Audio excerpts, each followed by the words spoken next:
Empezamos con el contexto social. Bueno, este movimiento nació en el siglo XII con la construcción de la Catedral de San Denis. Aquí podemos apreciar lo que es una pirámide en la cual abarcaba todo lo que es la nobleza, el rey, todas las clases sociales que habían en la época, en la cual en la parte amarilla eran las personas privilegiadas y en lo que era la parte verde son las personas que no contaban con ningún tipo de privilegio. Aquí un factor importante es la clase de la burguesía, ya que ellos se dedicaron a lo que era la artesanía, el comercio y las finanzas. Y también cuestionaron el papel predominante de la nobleza y se convirtió en un nuevo consumidor de arte. Estos grupos privilegiados empezaron a comprar lo que es y adquirir lo que son mobiliarios de diseños artísticos de la misma época. Continuando con el contexto político, los monasterios acá continuaron siendo lo que son centros políticos, económicos y culturales de primera orden. Un personaje importante acá es San Bernardo de Claraval, quien lideró la reforma de civilización, quien aplicó lo que son las normativas estrictas y prescritos sobre la decoración de que deberían haber en las catedrales. Esto influyó bastante en lo que era el tema de la arquitectura y así mismo con respecto a los mobiliarios que tenían que tener una relación y armonizar. También se da lo que es la consideración del poder real. En la crisis de la economía provocó la división de poderes temporalmente entre el asentamiento de las monarquías feudales y las revueltas urbanas. Algunas de las revueltas fueron los ciampis florentinos, como se representa en la imagen, y lo que es la revuelta de Picassiere y lo que es los televistas y los payasenses con respecto al contexto económico, gracias al desarrollo urbano y las circunstancias sociopolíticas que se tenían en la época, el comercio y el mercado tuvieron una gran alza, en el cual un factor predominante fue la mejora de la agricultura. Asimismo también se lograron lo que son las redes comerciales, el desarrollo de las ferias y mercados en las ciudades. Acá hay un cambio importante ya que pasa de una economía de trueque a una economía monetaria. Bueno, y los poderes, como ya mencioné, de la burguesía serían los más ricos comerciantes, los prestamistas, los entrenadores de barcos, los industriales, y ellos cambiarían bastante lo que es el gusto artístico. Con respecto al contexto religioso, en esta época desarrollaron muchos muebles más que todo detallados a la religión, más que a los domésticos. Bueno, aquí las catedrales fueron el arte urbano de la época, que se trascendieron como símbolo del espíritu, de la espiritualidad, la luz y la elevación. En estas obras se convirtieron en un símbolo de prosperidad de cada ciudad, motivo de que era orgullo y agradecimiento hacia Dios. Y asimismo, en relación a los muebles, se comenzaron a crear lo que son, por ejemplo, el mueble de la cátedra, que es un sillón de carácter majestuoso creado en el siglo XV, donde se sentan altos dirigentes y también así, tanto civiles como religiosos, ¿no? Durante lo que eran las actividades oficiales. Siguiendo con la línea del tiempo, en la línea del tiempo la historia empieza del siglo XII con la transición del estilo románico, culminando en el siglo XVI, llegando a su estilo por Inglaterra, teniendo como claro ejemplo el trono gótico. El mueble gótico empezó siendo un mueble de líneas rectas y poco torneado. Un claro ejemplo fue el armario gótico, ya que guardaba la esencia del mueble anterior. De acuerdo iba avanzando el tiempo, el mueble se hizo más elaborado y minucioso, utilizando nuevas técnicas de ensamblaje y un lijado totalmente refinado y no tan tosco como en otras épocas anteriores. El cambio se vio reflejado en la cama gótica, el aparador y el banco gótico, en la cual el dosel se hace indispensable. Entre el siglo XIV se da la expansión del estilo para Europa occidental. En España, el estilo gótico se fusiona con el mudéjar, llegando a ser complejos y geométricos. Pasando la época de su claro despertar, mediado del siglo XVI, se da el arcón gótico, donde el mueble es tallado con arcos coloniales que reposan sobre columnas salomónicas, siguiendo el separador de ambiente, en la cual surgió en el siglo XIX, en donde el mueble se le implementan incrustaciones doradas, y hasta en la actualidad sigue existiendo muebles del estilo, pero con pequeñas variaciones, asemejándose a la época actual. Pasando al punto número 3 tenemos el análisis del mobiliario, en este caso lo que vendría a ser la silla. La silla, como se puede notar en la figura número 26, presenta simetría y equilibrio, y como parte de su análisis formal en lo que vendría a ser el respaldo, también cuenta con lo mismo y ha integrado dentro de lo que son arcos de medio punto hecho a base del material nogal, con unos laterales rectangulares, pilares que soportan su flexión y una base ligera rectangular de 4 piezas. Como análisis estructural tenemos que su respaldo, aparte de ser simétrico, cuenta con sus estructuras dentro de termina en arcos de medio punto, sus pilares que son trenzados tipo columna ofídica, sus asientos con estructura cuadrada y una base armable. En análisis ornamental, estas tienden a representarse por sus grandes edificios y sus bellas proporciones de los arcos apuntados de carácter religioso. Estos arcos apuntados que representan su arquitectura tenían una influencia hasta entrados del siglo XVI. Pasando a la mesa, esta también cuenta con una simetría y equilibrio. En análisis formal, estas cuentan con pilares cilíndricos, su mesada que es ligera y cuadrada y una base en forma de araña y su frontón que también cuenta con arcos apuntados.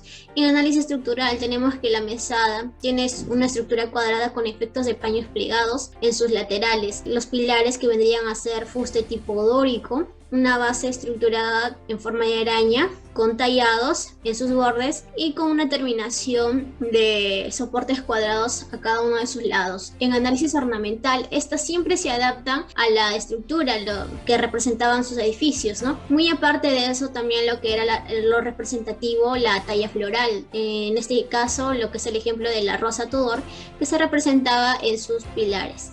Continuando con la exposición, tenemos lo que vendría a ser la cama gótico medieval, que pues es un mobiliario de roble de uso doméstico para el descanso. Su forma es prismática cuadrangular hueca, tiene pilares cilíndricos con capitel prismático y patas robustas de la misma forma. Presenta simetría, orden y equilibrio. En su estructura es sólida, tiene cabecera, largueros, patas, montantes, dosal, y su ornamento pues contiene la rosa Tudor, que se convierte en un elemento muy importante en lo que es el gótico inglés. También un tipo de motivo ornamental que vendría a ser la talla de paños plegados o de pergamino y arcos apuntados coronados por rosetones. Luego tenemos lo que es el armario gótico, que pues su uso principal era para eso, para armarios. Su material es de roble, pero también se usaba como asiento, mesa y hasta cama, dependiendo de las dimensiones. Presenta también simetría, orden, repetición y equilibrio. Su base rectangular está compuesta por dos bloques prismáticos rectangulares sobrepuestos, patas robustas con terminación en S, y su estructura pues también tiene una estructura robusta con base continua, las patas de la misma forma, y también contiene largueros y montantes. En el análisis ornamental pues tenemos que tiene tallas naturalistas de flora y fauna, talla de paños plegados o de pergamino igual que la cama, y pues también se utiliza mucho las ojivas y arcos apuntados.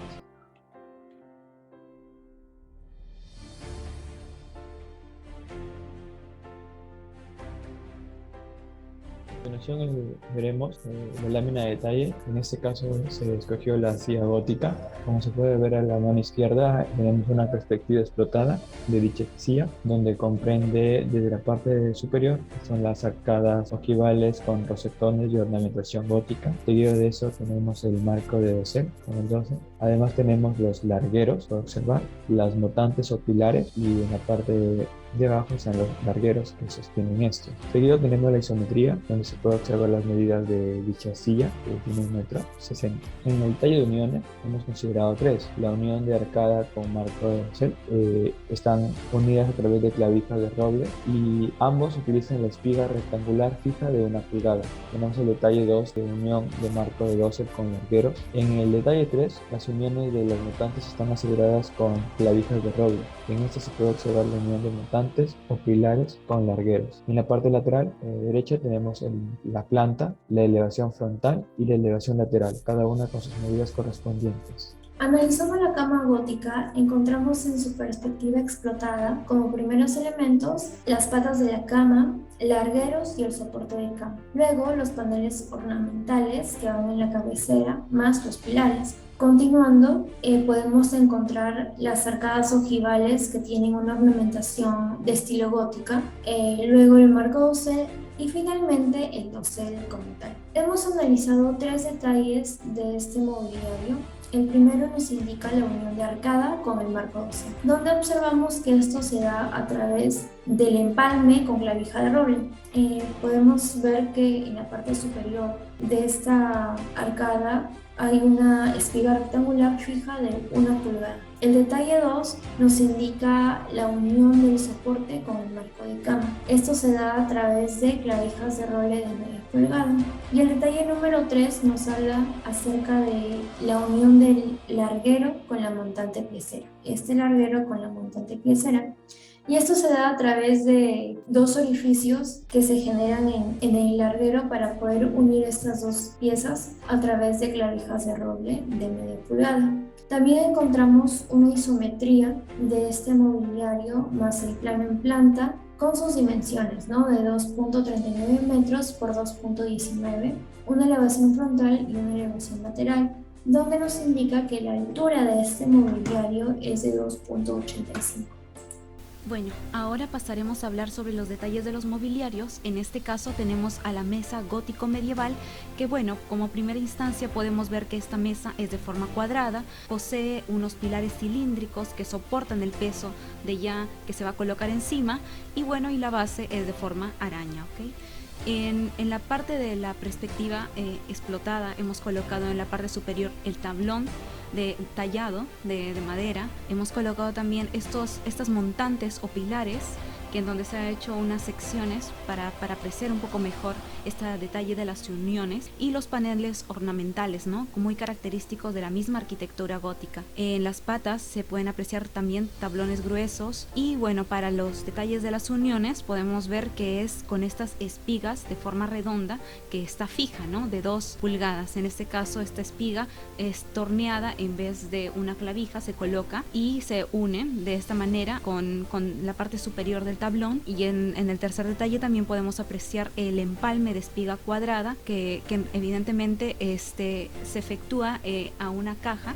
Esta forma de cara mantiene la compresión que se va a ejercer sobre ella. Hemos colocado los planos. En primera instancia se colocó la isometría con sus dimensiones y bueno, a los costados hemos colocado también el plano en elevación frontal con las medidas, ¿no?, que posee esta mesa, el plano lateral y la planta, que la planta de por sí ya tiene varias dimensiones que se ha explicado como en un ABCDF, dependiendo el lado.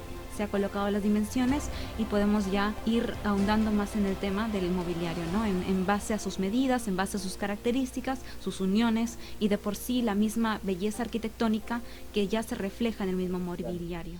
Bueno, como conclusión, en esta época aún vemos la influencia bastante de la ficción, teniendo con una gran apogeo a lo que es el arte, ya que incluyeron muchos movimientos artísticos y en los diseños arquitectónicos y asimismo en lo que es el mobiliario, compartiendo así características como la ornamentación y el aspecto formal. Como conclusión, considero que si bien es cierto que las construcciones arquitectónicas se plasmaban en estas a modo de ornamentación, su belleza que concertaba tallados en relieve y calados fueron interesantes gracias a la representación de la fauna y un interesante tallado de pergaminos en forma de paños plegados y también a su vez que hacían representación al uso de la arquitectura mediante sus mobiliarios. En conclusión, en esta época ya se presentaban muchos muebles robustos con mucho criterio estructural, por las formas rígidas y más compactas. Aún así, el carácter formal se le acompañaba con ornamentación para una representación de la belleza y elegancia característico del contexto religioso y social de la época. Como conclusión, de acuerdo a la historia, el mobiliario gótico ha sido un mueble donde el pasar del tiempo se ha ido identificando, utilizando elementos decorativos y ha sido caracterizado por ser un mueble con bastante ornamentación. Considero que lo que más predomina en el estilo gótico son los elementos decorativos inspirados en su arquitectura, caracterizados por su proporción y unidad, además que utilizan elementos con bastante ornamentación. Bueno, en conclusión, el estilo gótico destaca su ornamentación, plasmado en sus mobiliarios, lo cual hace una particularidad en ellos, logrando así una gran importancia en dicha época. Y como conclusión podemos afirmar que el mobiliario medieval gótico presenta características arquitectónicas usadas en sus edificaciones. Si bien es cierto, presenta sencillez, eso no distingue la belleza propia del mobiliario. Con técnicas de elaboración muy rudimentarias, lograron resaltar formas elegantes que se denotan en sus mismas arquitecturas.